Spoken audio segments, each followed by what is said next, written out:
Համեմատաբար ակտիվ է Նիկոլ Փաշինյանը Վլադիմիր Պուտինի հետ կեսգիշերային զրույցի սկզբում։ Երջանիկ ձեռք սեղմումից հետո Կրեմլում հյուրընկալված Փաշինյանը կարծես չի կարողանում թաքցնել, որ գիշերը ժամը 1-ին դժվարանում է խոսել։ Спасибо большое, уважаемый Владимир Владимирович, за приглашение принять участие в форуме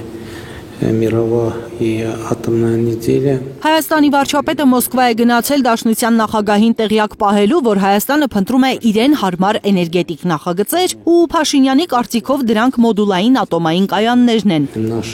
որոնց արտադրությամբ ի դեպ չի զբաղվում Ռուսաստանը, մասնագետներն են պնդում։ Ռուսաստանը ինքը չի արտադրում մոդուլային կայաններ, ինքը փոքր ռեակտորների համակարգեր են ստեղծում, որ օրինակ հենց հիմա կառուցում են Ուզբեկստանում։ Օգոստոսին Վաշինգտոն այցից հետո Փաշինյանը հայտարարել էր, որ Միացյալ Նահանգները պատրաստ է Հայաստանին փոխանցել մոդուլային ատոմակայանների տեխնոլոգիան։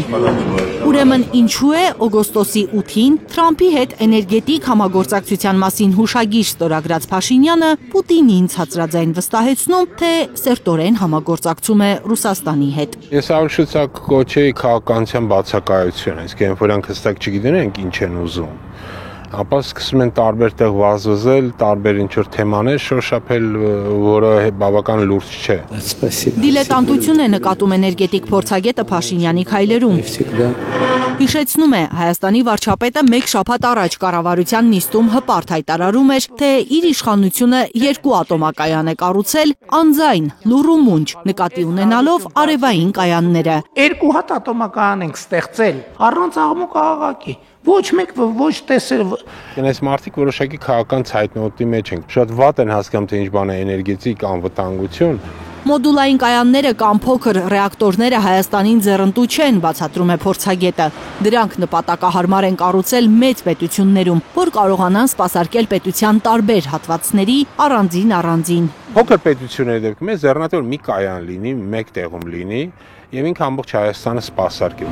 Ի դեպ ամերիկյան մոդուլային ռեակտորներ անգամ Միացյալ Նահանգներում չեն կառուցվում, վստահեցնում է Մանվելյանը։ Դրանք չունեն անվտանգության սերտիֆիկատներ։ Անվտանգության համակարգերի մոդուլային կայանները դեռ լուծված չէ։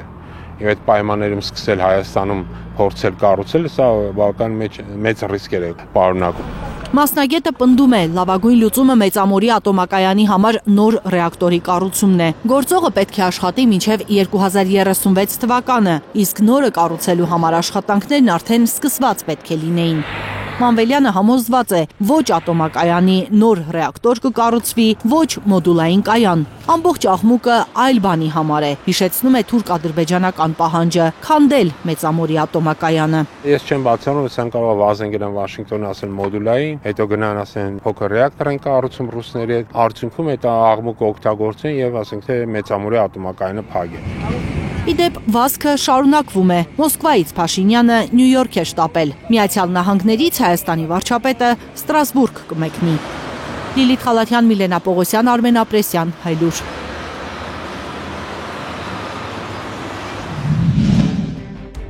Հայաստանում եւ աշխարհում տեղի ունեցող իրադարձությունների մասին առաջին իմանալու համար բաժանորդագրվեք մեր ալիքին, սեղմեք զանգակը, որ բաց չթողնեք ամենահրատապը, ամենակարևորն ու հետաքրքիրը։